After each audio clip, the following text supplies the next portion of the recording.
요즘 제 머리에서 종종 되뇌어지는 것들 중에 그 인생은 숨은 그림 찾기다. 이게 참 맴도는 그런 시간들을 가지고 있고요. 또 그런가 하면은 인생은 오리무중이다. 그러니까 이런 생각도 요즘에 종종 제 머리에 스치고 지나갑니다.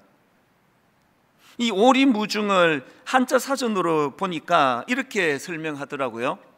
짙은 안개가 오리나 끼어 있는 속에 있다. 이게 오리무중인데요. 왜 제가 이 인생이 오리무중이라는 생각이 지금 마음속에서 되뇌어지는가 하면은 이 도대체 알 수 없는 일들이 너무 많이 일어나는 겁니다. 이 도무지 이해할 수 없는 일들이 너무 많이 일어나다가 보니까 정말 인생이 오리무중이다. 특별히 이거 예수 믿는 입장에서 보면은요, 하나님이 하시는 일이 진짜 모르겠습니다. 그래서 많은 분들이 이렇게 되뇌어질 거라고 생각합니다. 하나님은 도대체 일을 왜 이렇게 하시는가? 이런 의문으로 꽉 차 있는 게 이게 예수 믿는 사람들의 삶이라고 저는 생각하거든요. 오늘 본문도 마찬가지입니다. 오늘 본문에는 이제 사도 바울 일행이 2차 선교 여행을 이제 출발하는 그 과정을 지금 담고 있는데요. 아마도 이 본문에서 지금 그 사도 바울 일행이 두 가지 혼란에 빠지지 않았을까 그런 생각을 해봅니다. 첫 번째는요, 하나님은 왜 선한 의도와 계획을 막으시는가? 이런 혼란스러운 질문에 빠졌을 것입니다. 왜냐하니까 원래 바울 일행은 아시아 지역 선교를 지금 계획하고 있었는데 하나님이 그거를 막으십니다. 자, 본문 6절을 보십시오. 성령이 아시아에서 말씀을 전하지 못하게 하시거늘 그들이 부르기아와 갈라디아 땅으로 다녀가, 또 7절도 마찬가지입니다. 무시아 앞에 이르러 비두니아로 가고자 애쓰되 예수의 영이 허락하지 아니하시는지라. 지금 두 차례에 걸쳐서 그들의 계획을 막으시는데요, 이유도 없습니다. 설명도 없습니다. 가지 말라는 거예요. 그쪽 아니라는 겁니다.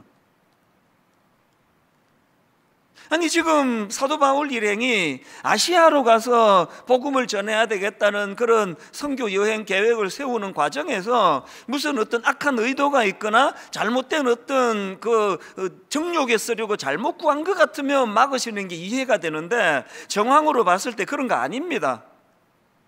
그러니 당연히 혼란스러운 질문이 나오는 거 아니겠습니까? 하나님은 왜 이런 선한 의도를, 이런 선한 계획을 막으시는가? 그런가 하면은 바울 일행이 가질 수 있는 혼란스러운 질문이 하나 더 있다고 생각합니다. 두 번째 질문이 이거 같아요. 아니, 말씀에 순종했는데 왜 이런 가슴 아픈 고난이 찾아오는가? 이게 지금 어떤 상황인가 하면은요, 자, 그들의 상황을 보십시오. 본문 22절입니다. 무리가 일제히 일어나 고발하니 상관들이 옷을 찢어 벗기고 매로 치라 하여 많이 친 후에 옥에 가두고 간수에게 명하여 든든히 지키라 하니, 그가 이러한 명령을 받아 그들을 깊은 옥에 가두고 그 발을 착고에 든든히 채웠더니, 지금 끔찍한 상황이 벌어졌네요. 아니, 지금 아시아 쪽으로 가려고 했던 자기 계획을 다 내려놓고 하나님 뜻에 순종해가지고 지금 유럽 쪽으로 발길을 돌렸는데, 그리고 유럽 쪽으로 발길만 돌린 게 아니라 진심으로 거기서 복음을 전하고 귀신 들린 자를 고쳐주고 여러 가지 선한 일들을 많이 했는데, 결과가 엄청난 사람들의 열광적인 박수와 격려는 없다 치더라도요, 어떻게 이런 끔찍한 고난이 찾아올 수 있느냐는 겁니다. 사실 이런 있을 법한 두 가지 질문을 제가 상정을 해보니까요, 이게 하나도 낯설지 않아요.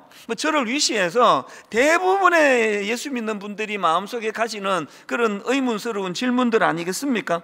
그래서 인생이 오리무중이라는 겁니다.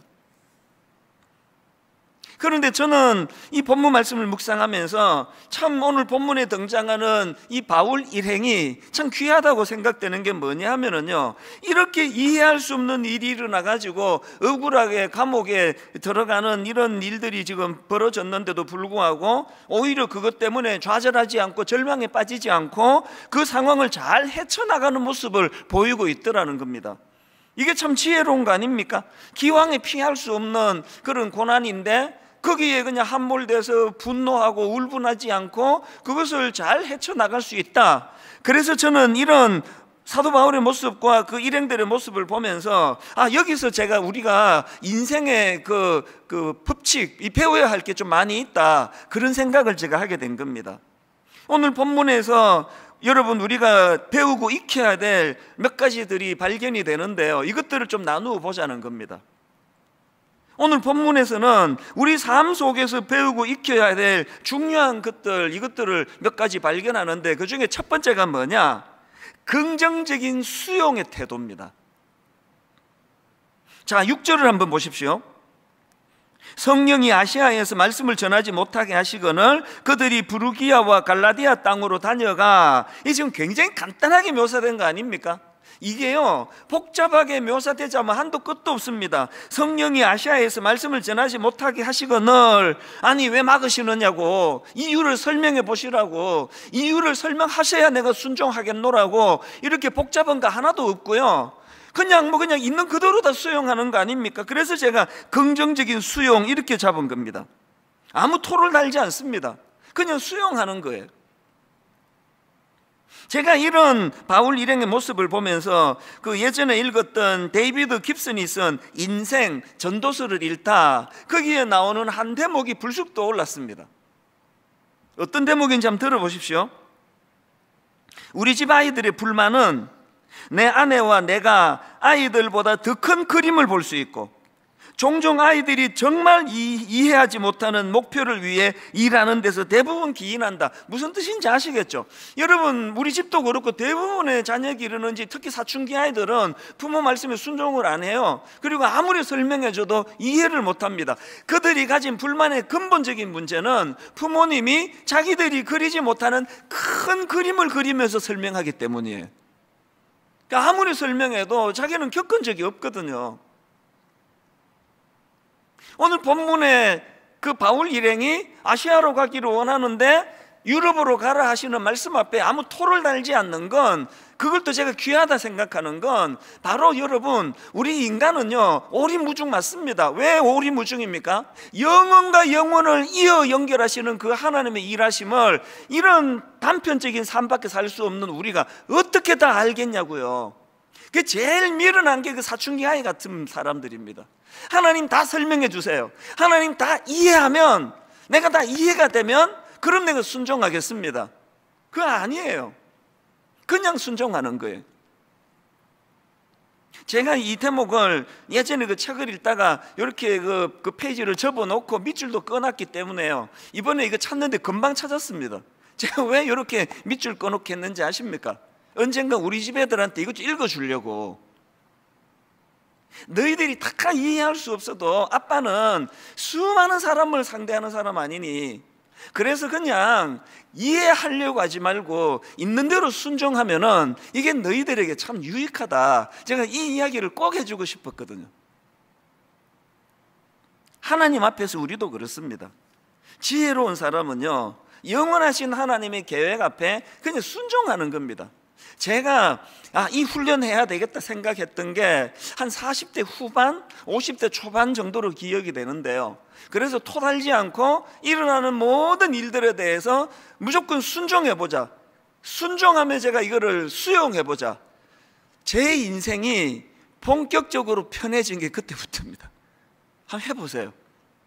코로나19가 딱 터졌을 때요, 저 갈등 없었습니다. 아니 왜 이런 일이 일어나지? 왜 모든 스케줄이 지금 다 이게 지금 차질이 생기게 되지? 제가 이런 질문을 해본 적이 없습니다. 그냥 받아들이니까요 갈등이 없습니다. 그래서 지난 한 해 내내 이 상황에서 어떻게 설교해야, 이 상황에서 어떻게 목회해야 우리 성도님들이 갈등 겪지 않도록 할 건가, 그거 하나만 골똘히 생각하니까 목회가 그렇게 어렵지 않았습니다. 어떤 분들은 인사로 아이고 요새 목사님 뭐 편하시겠네요, 천만의 말씀이에요. 훨씬 바빠졌습니다. 계속 교육자들하고 비상회의를 가지면서 이 상황에서 어떻게 하는 것이 우리 성도님들에게 가장 적절한 가이드 역할을 할 수 있는 건지를 불철주야 연구하고 노력해 왔기 때문에 혼란 없이 여기까지 온 거라고 저는 생각하거든요. 여러분이 사도 바울이 보여주는 그 일행이 보여주는 긍정적인 수용의 태도가 이렇게 중요한 겁니다. 그런가 하면 두 번째로 오늘 본문에서 우리가 배우고 익혀야 되는 게 하나 더 있는데요, 선택적인 감사입니다. 이게 무슨 의미인지를 제가 설명해 드릴게요. 자, 오늘 본문 24절입니다. 그가 이러한 명령을 받아 그들을 깊은 옥에 가두고 그 발을 착고에 든든히 채웠더니, 이런 일이 벌어졌습니다. 그랬더니 25절, 한밤중에 바울과 실라가 기도하고 하나님을 찬송하며. 왜 제가 이 제목을 선택적 감사라고 했느냐 하면은요, 그 밤에요, 바울과 실라가 선택할 요소가 많았습니다. 분노를 택할 수 있습니다. 하나님께 서운함을 택할 수 있습니다. 하나님 무슨 일을 이렇게 하시느냐고요.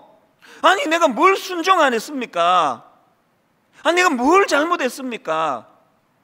칭찬까지는 바라지 않는데 아니 어떻게 감옥입니까?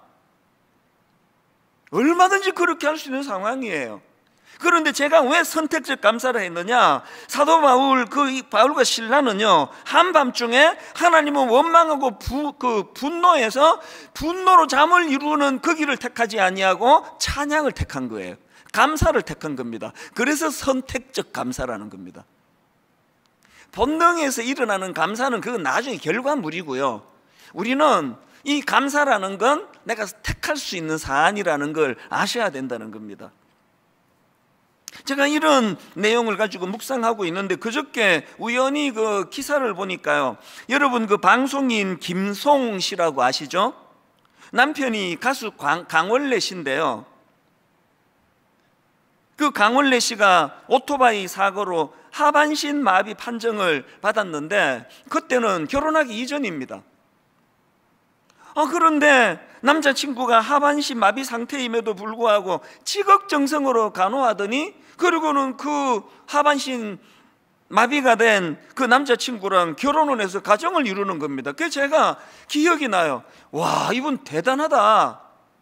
그리고는 지금까지도 이분이 너무나 아름다운 그런 가정을 이루어가는 모습이 가끔씩 이제 기사가 됐는데요, 제가 우연히 본 기사가 뭐냐 하면은 24일 저녁에 이제 이분에 대한 스토리가 특집으로 나온다는 겁니다. 저는 이제 그 다음날 성탄절 설교 준비 때문에 보지를 못했는데 기사가 짧게 이렇게 전하더라고요. 내용이 이렇습니다. 자신을 천사로 바라보는 프레임에 갇혀 방송에서는 인고 부분 척 했지만 실제로는 남편과 계속 다투면서 지옥 같은 날을 보냈다. 이게 제 눈에 들어온 첫 번째 포인트였고요. 겉보기에 굉장히 인고 부부고 화목했더니 지옥 같은 날을 보냈다네. 이게 첫 번째 제 눈에 들어온 포인트였고요. 그런가 하면은 마지막 결론이 이렇습니다. 이 두 번째 포인트가 이겁니다. 하지만 현재의 삶을 감사히 여기게 되면서 가족을 지킬 수 있었다고 한다. 이제 이런 내용으로 방송이 된다는 건 예고한 거기에 저는 굉장히 중요한 의미를 깨달았습니다. 그러고 보니까요, 오늘 본문도 마찬가지예요. 24절에서 그들이 지금 감옥에 갇혀 발에 착고에 든든히 채웠더니 하는 이 24절하고요, 그 상황의 한밤중에 바울과 실라가 기도하고 하나님을 찬송하매라는 25절, 저는 이런 생각을 해요. 이 24절과 25절 사이에는요 엄청나게 많은 내용이 생략이 돼 있다는 거예요. 아무 생각 없이 감옥에 갔는데도 할렐루야 그러면 그 맛이 간 사람입니다. 사도 바울 그런 사람 아니에요. 김송 씨가 제 짧은 그 기사를 보면서 더 귀하게 느껴졌던 게 아무 생각이 없는 여자라 가지고 어떤 상황이든 그게 아니더라고요. 지옥 같은 끔찍한, 그리고 남편과 다투면서 말로 다 할 수 없는 마음의 고통을, 그리고 나서 기어이, 하지만 현재의 삶을 감사히 여기게 되면서 가족을 지킬 수 있게 되었다라는 이 결론이 나오기까지 얼마나 많은 선택적 감사가 이 김송 씨에게 있게 됐나. 그리고 막 뒤져보니까 역시나 이분 또 크리스찬이네요. 예수 믿는 우리가 해야 되는 건 선택적인 감사입니다. 내버려 두어서 좋은 일이 생겨서 감옥 문이 저절로 열려서 나오는 감사는 그거 성경이 말하는 감사가 아닙니다. 그거는 내버려 두면 나오는 본능인데요. 그래서 제가 선택적 감사, 여러분 지난 한 해를 되돌아보면 코로나19 때문에 뭐 이런저런 가슴 아픈 일이 얼마나 많았습니까? 그 과정에서 우리가 해내야 됐던 건 선택적 감사 아닙니까? 이게 두 번째 교훈이고요. 그런가 하면은 하나 더 있습니다. 우리가 본문에서 배워야 될 세 번째 메시지가 뭐냐 하면은 이렇게 그 선택적 감사를 택할 수 있고 무조건적인 순종이 가능한데 그게 어떻게 이루어졌느냐? 그게 세 번째입니다. 지속적인 자족과 감사 훈련을 통해서 이루어진다는 겁니다.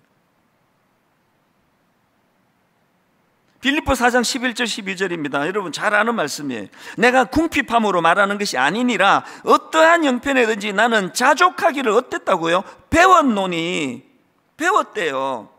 그리고 12절도 마찬가지입니다. 나는 비천에 처할 줄도 알고 풍부에 처할 줄도 알아. 모든 이 일 곧 배부름과 배고픔과 풍부와 궁핍에도 처할 줄 아는 일체의 비결을 배웠노라. 감사는요 훈련하는 겁니다. 선천적으로 그런 좋은 성격을 타고난 몇 사람만 하는 게 아니고요, 이 선택적 감사는 훈련에 의해서 생겨지는 겁니다. 여러분 이거 아셔야 됩니다.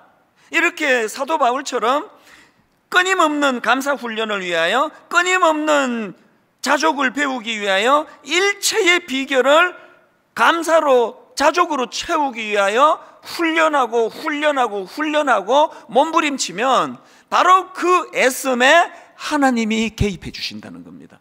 그래서 여러분 아시지만 빌립보 4장 11절 12절은 그렇게 하고 끝내면 안 되는 구절이에요. 그 다음 13절이 있습니다. 진짜 중요한 건 일체의 비결을 배웠노라. 그리고 그 다음 13절에 내게 능력 주시는 자 안에서, 내게 능력 주시는 자 안에서 내가 모든 것을 할 수 있느니라. 오늘 여러분 예수 믿는 저와 여러분 반성하셔야 돼요. 지금 이 13절을 모두 두고 있는 거 아닙니까? 내게 능력 주시는 자 안에서 놀라운 능력이 나타나는 것이 12절과 11절에서 자족을 배웠노라, 일체의 비결을 배웠노라라는 이 몸부림에서 나온다는 사실을 아셔야 된다는 겁니다.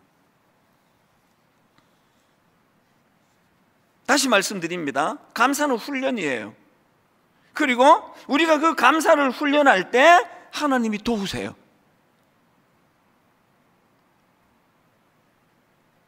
그렇기 때문에 이 사도 바울이 보여준 지속적인 자족 훈련, 이거는요 다름 아닌 시선을 바꾸는 훈련입니다. 13절에 내게 능력 주시는 자, 이게 보여지기 시작하는 게 이게 자족 훈련이거든요. 그러니까 이 훈련이 안 된 사람은 사도 바울처럼 차가운 감옥만 보여요. 착고로 묶여있는 초라한 자기만 보여요. 두들겨 맞아가지고 그냥 욱신욱신 먹던 얼굴만 보여요. 그런데 이 자족훈련이 이루어진 바울 같은 사람은 그런 현실과 상황이 보이는 게 아니라 그런 현실과 상황 너머에 계시는 내게 능력 주시는 자, 그분이 보여지기 시작하는 거, 이게 자족훈련입니다. 그래서 C.S. 루이스가 이런 말을 했습니다. 시선이 예수 그리스도를 향해 있는 그 사람이 그리스도인이다. 교회 나오는 그 사람도 그리스도인이지만요, 이런 어려움이 있을 때 그 시선이 어디를 향해 있느냐, 이게 그리스도인의 특징이라는 겁니다. 시선이 예수 그리스도를 향해 있는 사람이 그리스도인이다. 자넷 어스킨 스튜어트라는 분도 비슷한 이야기를 했는데요, 이렇게 말했습니다. 기쁨은 고통의 부재가 아니라 하나님의 임재이다. 저는 이 구절을 발견하고요, 이렇게 내 마음에 너무나 감동적으로 와닿는 구절이 몇 구절 안 된다 생각했습니다. 다시 한번 들어보세요. 기쁨은 고통의 부재가 아니라 하나님의 임재이다. 감옥이라는 고통이 없어질 때 찾아오는 게 기쁨이 아니고요, 감옥 속에서도 하나님의 임재가 그게 기쁨이라는 겁니다. 여러분, 언제까지 우리가 환경 좋아질 때까지 기다리고 있겠냐고요. 기쁨은 고통의 부재가 아니라 하나님의 임재이다. 그런가 하면은 페리 노블이 쓴 삶의 어떤 순간에도 하나님, 이 책에 나온 한 대목인데요, 이것도 너무 감동적입니다. 인생 최대의 문제점은 죄를 짓는 것이 아니라 예수 그리스도를 모르는 것이다. 죄 안 짓는다고 감사가 나오던가요? 죄 안 짓는다고 기쁨이 회복됩니까? 인생 최대의 문제점은 죄를 짓는 것이 아니라 예수 그리스도를 모르는 것이다. 이런 점에서 저는 올 한 해를 이 성경 구절로 마무리 지어지면 좋겠습니다. 시편 62편 5절, 나의 영혼아 잠잠히 하나님만 바라라. 나의 영혼아 잠잠히 하나님만 바라라. 물은 나의 소망이 그로부터 나오는도다. 여러분, 이 말씀으로 올 한 해가 마무리될 수만 있다면 코로나19 때문에 어긋나버렸던 수많은 계획들, 코로나19 때문에 혼란스러웠던 그 모든 것들이 재료가 되어서 내 마음에 기쁨과 감사를 주게 되는 능력이 나타나는 줄로 믿으시기를 바랍니다. 여러분, 우리가 이 사도 바울이 또 방금 읽어드렸던 다윗이 보여줄 수 있는 이 성숙함은 바로 지속적인 자족과 감사 훈련이라는 거, 그리고 지속적인 자족과 훈련, 그 감사의 마지막 목표는 우리와 함께 하시는 그 하나님을 바라보고 인식하기 시작하는 훈련이다. 그래서 여러분, 다시 말씀드리고 다시 부탁드립니다. 153 감사 노트 쓰기 훈련 진짜 부탁드립니다. 153, 왜 153이라고요? 1. 하루에 한 번 이상 말씀을 묵상하자는 거예요. 감사의 근거가 말씀에서 나와야 되거든요. 그 다음에 5가 뭐라고요? 하루에 5가지 이상 감사거리를 한번 적으면서 그것을 좀 돌아보자는 겁니다. 그 다음에 153, 3은 3명 이상, 3사람 이상에게 이 마음에 회복된 감사를 전하고 또 그 사람에게 감사를 표현하자는 거 아닙니까? 여러분, 꼭 뭐 우리가 만든 153 감사 노트를 구입 안 하셔도 됩니다. 아무 노트나 쓰시면 됩니다. 아무 노트나 가지고 그냥 써내려가시면 됩니다. 중요한 건 지속성이에요. 지속성. 하다 말다 그 소용없습니다. 전문가들의 견해에 따르면요, 이 새로운 습관이 몸에 익숙해지는데, 몸에 배는데 대략 한 3주, 한 21일 정도가 걸린답니다. 한 3주 정도는 지속적으로 해야 이게 이제 즐거움도 느껴지기 시작하고 이게 내 몸에 배어지는 겁니다. 그런데요, 근래에 나온 그 유니버시티 칼리지 런던 캠퍼스에서 나온 발표, 그 연구 결과를 보면은 또 다른 주장을 해요. 사람이 진정한 행동의 변화를 일으키려면 3주 갖고는 안 되고요, 약 2달에서 6달 정도의 시간이 필요하다는 겁니다. 뭐가 맞는지 모르지만요, 우리는 21일만이라도 해보자고요. 이게 지속적인 훈련 아닙니까? 감사 훈련. 그래서 이제 제가 하루에 10,000보씩 걸어야 되겠다 그러고 새벽에 나가가지고 막 10,000보를 여름에 많이 걸은, 요즘 추워서 또 주춤해졌는데 여름에 막 그렇게 10,000보씩 걸을 때는요, 시간이 됐는데 제가 안 나가면 몸이 못 견뎌 해요. 기어에 나가게 만들어요. 이게 몸에 배는 거예요. 감사도 마찬가지입니다. 21일간 훈련해서 이루어지든지 2달에서 6개월 해야 이루어지는지 모르지만 그거 만들자는 겁니다. 이 감사가 몸에 배도록. 그래서 감옥에서도 선택적인 감사가 저절로 나올 수 있도록, 그래야 내게 능력 주시는 자 안에서 오늘도 하나님이 나와 함께 일하신다는 걸 맛볼 수 있기 때문입니다.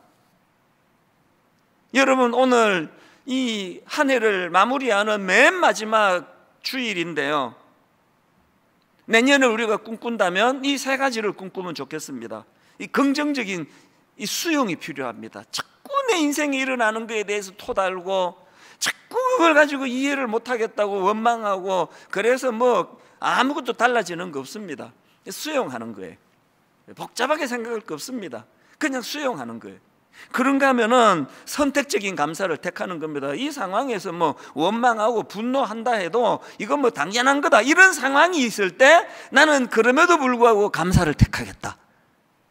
그리고 제일 중요한 거, 이 모든 것들은 지속적인 자족 훈련, 감사 훈련을 통해서 이루어진다.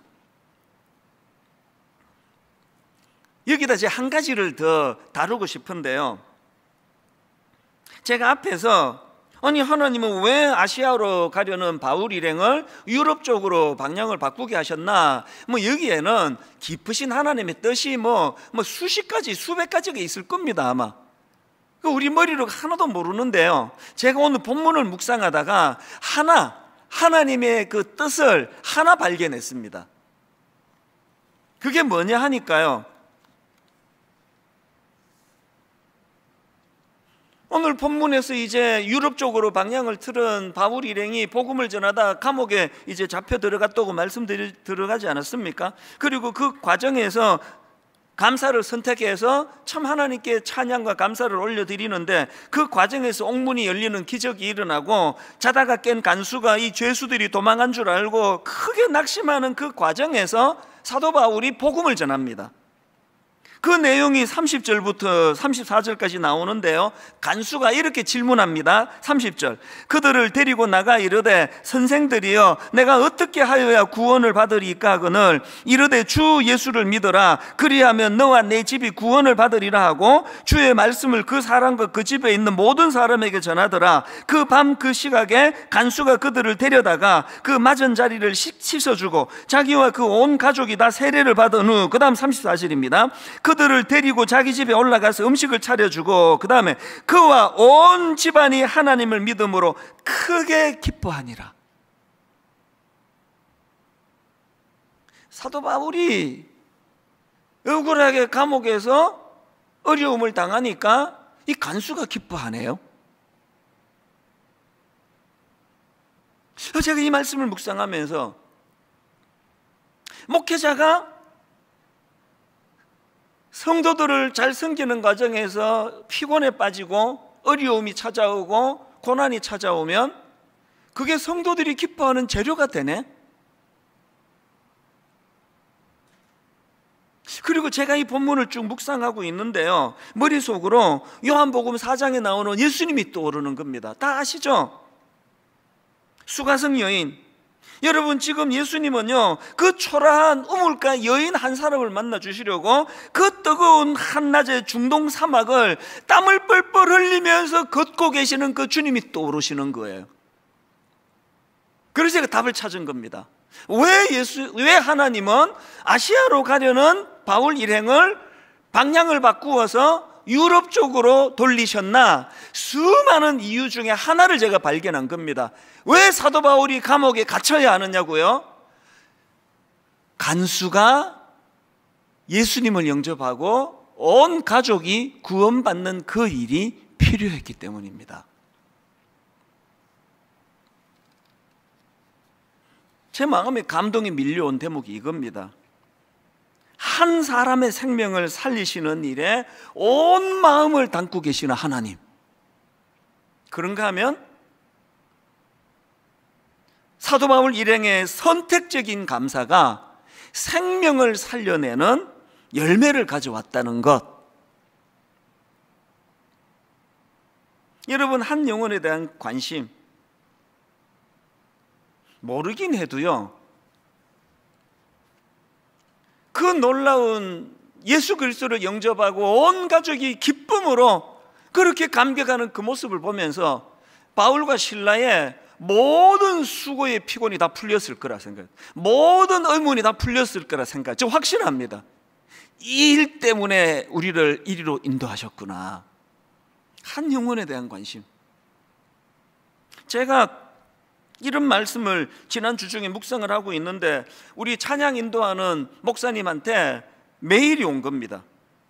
제가 지난주에 이번 성탄절 헌금은 이제 미자리 교회를 위해서 쓰게 되고, 그리고 또 경제적으로 어려운 우리 어린아이들이나 미혼모나 약자들을 위해서 쓰겠다고 그런 이제 설교를 하지 않았습니까? 그런 설교가 한창 진행되고 있는 그 산부 예배 때 이런 일이 일어난 겁니다. 그 목사님이 보내준 편지를 한번 읽어드리겠습니다. 목사님, 지난 주일 산부 예배 때 간사님으로부터 급히 교문 앞으로 나와달라는 연락을 받았습니다. 바로 나설 수 없는 상황이라 설교를 시작할 때가 되어서야 교문 앞으로 나가게 되었습니다. 교문 앞에는 우리 교회에 등록하지 않으신 성도님이셨는데 담임 목사님 말씀을 듣고 성탄 헌금을 하기 위해서 오셨다는 말씀을 하셨습니다. 종이 쇼핑백을 저에게 건네시면서 교회에 헌금을 전달하길 원하셔서 기다리셨다는 말씀을 하시고는 돌아가셨습니다. 여러분, 그 장면이 이 편지를 읽는데 너무 감동이 되는 겁니다. 이분이 지금 왜 산부 예배 그 문도 지금 닫혀 있는 이 추운 겨울에 그 문 앞에 서 계셨습니까? 그리고 왜 그 쇼핑백에다가 그 큰 헌금을 담아가지고 왜 오셨습니까? 그 다음날 송금해도 되는 거 아닙니까? 그 다음날 전해줘도 되는 거 아닙니까? 그리고 지금 코로나19 때문에 대부분의 교역자들과 직원들이 다 지금 댁에서 가정에서 예배를 드리기 때문에 지금 여기 본당에 한 7, 8명 앉아 있거든요, 교역자가. 이 찬양 인도해야 되니까 지금 교문 앞으로 나가라 그러는데 그분 입장에서 한 20분 이상을 기다려야 되는 거 아니냐고요. 아니, 이렇게 기다려도 안 나오느냐고.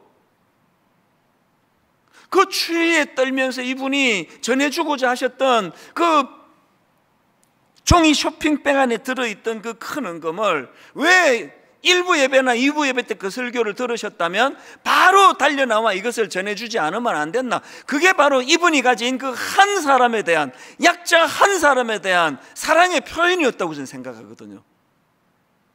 그걸 감동이 되는 겁니다. 지난주에 성탄헌금을 이런 용도로 쓰겠다고 설교한 이후로요, 성탄절이 되기도 전에 24일까지 미국의 어떤 교포부는 내가 받은 유산 중의 일부입니다. 그러면서 큰 헌금을 하시고 전국에서 십시일반으로 헌금이 모아지는 이것들을 보면서 오늘까지 이제 결산이 나고 나면은 제가 이걸 잘 정리해서 다시 보고를 드릴 예정입니다. 한국교회 성도님들 살아 계십니다. 자기랑 아무 상관없는 그 연약한 한 영혼을 위하여 이 헌금이 그렇게 쓰여진다는 걸 그렇게 기뻐하며 부들부들 떨며 그 문 닫힌 학교 정문 앞에 서서 그 긴 시간을 기다리고 있는 그 마음에 찾아오는 기쁨, 이게 그리스도인 아닙니까? 나는 아시아로 가고 싶었는데 유럽으로 돌리시는 그 하나님 앞에 불편할 수도 있고, 나는 이 놀라운 복음을 전하고 수많은 일을 했는데 사람들의 칭찬은 고사하고 오해받아가지고 두들겨 맞고 감옥에 들어가는 아픔을 내가 겪을 수밖에 없다 할지라도 그 대가를 지불했기 때문에 감옥의 간수가 그 가족이 새 생명을 얻을 수만 있다면 그걸 기뻐할 수 있는 게 그게 그리스도인 아닙니까? 저는 일만 성도 파송 운동을 통해 진짜 꾸고 있는 꿈이 하나 있습니다. 30개 교회가 고루고루 부흥하고 잘 되는 거, 그거는요 진짜 꿈이 아닙니다. 그거는 과정에 불과해요. 제가 꾸는 진짜 꿈이 뭔지 아십니까? 이제 우리 교회가 30개 교회로 나뉘어져 가는 그곳마다 그 교회로 말미암아 연약한 그 지역의 교회들이 살아나는 꿈, 용기를 잃어버린 수많은 미자리 교회들이 우리도 한번 다시 시작해보자. 그래가지고 그냥 우리 교회 중에 30교회 중에 하나가 그 지역에 들어가면 큰 교회 와가지고 또 우리 다 힘들다고 막 못 오게 막고 방해하고 이런 가슴 아픈 결과가 일어나는 것이 아니고 이 30교회 교회로 말미암아 그 지역이 함께 살아나는 꿈을 같이 꾸게 되는 것. 그래서 저는요 이제 이 30개 교회 그 예비 담임 목사님이 다 결정이 됐거든요. 왜 아직 안 밝히는지 아십니까? 이제 우리 성도님들 내면에 이제 이 꿈을 같이 꾸게 될 때쯤 이것을 나누기 원하는 겁니다. 안 그러면은 어느 교회 목사님이 설교 제일 잘하지? 어느 교회가 날 제일 편하게 해주지? 이런 상태로 발표하면 시험밖에 들지 않습니다. 그래서 저는 지금 이 30개 교회 목사님들하고 줌으로 대화하고 회의하고 하면서 늘 두 가지를 계속 강조합니다. 반복에 또 반복하는 두 가지가 있는데, 여러분이 30개 교회 안에 선정이 됐다고 이제 나는 이제 뭐 그냥 목회 그냥 편하게 잘하겠다, 이 큰일 날 생각입니다. 이제 이 30개 교회 목사 모두가 다 죽는 길을 택해야 됩니다. 우리 죽어야 됩니다. 우리가 죽어야 그분이 살려주십니다.